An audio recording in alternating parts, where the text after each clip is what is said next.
There is no hiding Chorlton's drug problem. Everyone's just giving in to the demons. It is plain to see, in the open, every day. Nowadays, I say, sourdough's got a hold on everything. Damien is a recovering sourdough user. I try not to judge people. I just know what it's like to be there.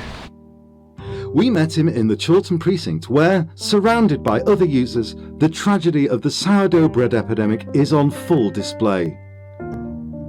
It's kind of tolerated now and there's like kids eating it.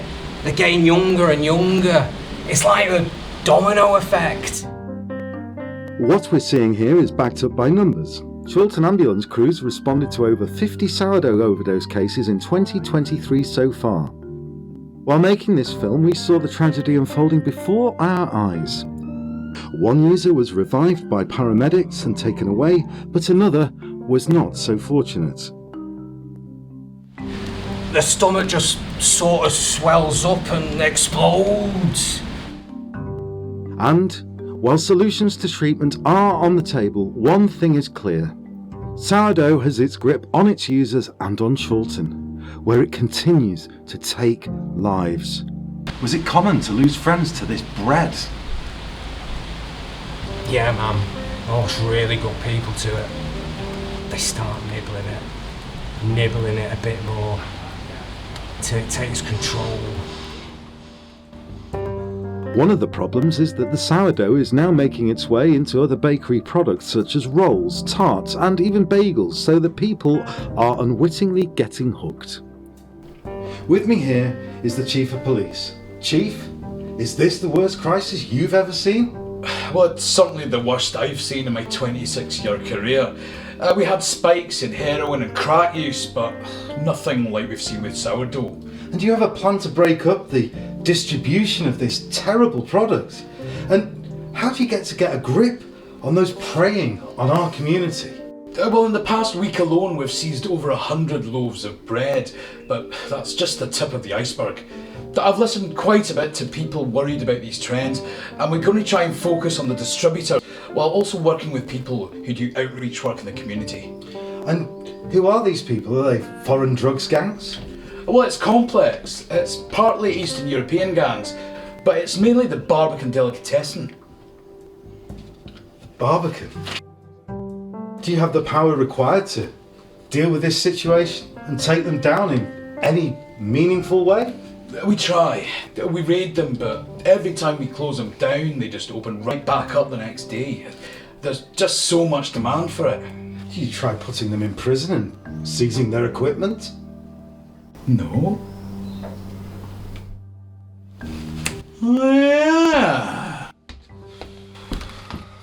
There was a time when Chorlton, the cum suburb, smelled sweet.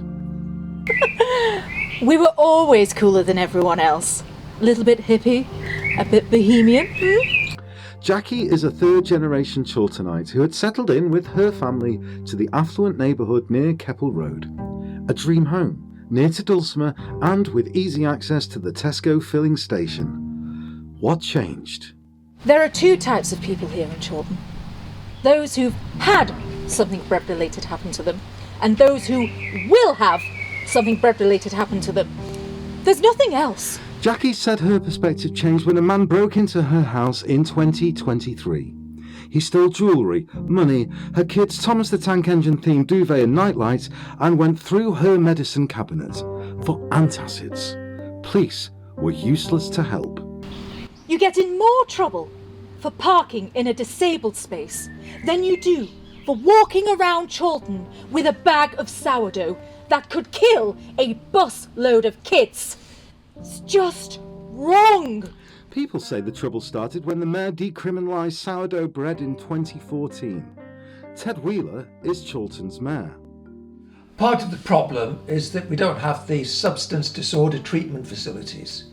We expected significant resources for treatment, but to be frank, that just didn't happen.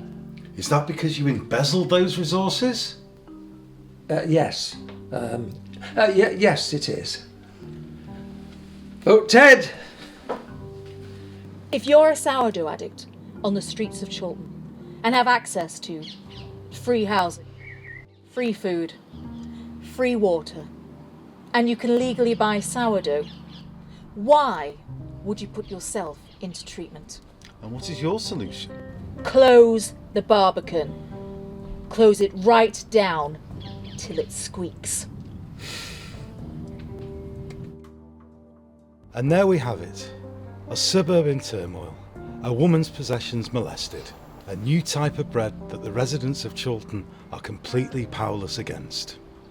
And I'm just getting it in now that this intolerant woman is in fact parked in a disabled space. Fuck off!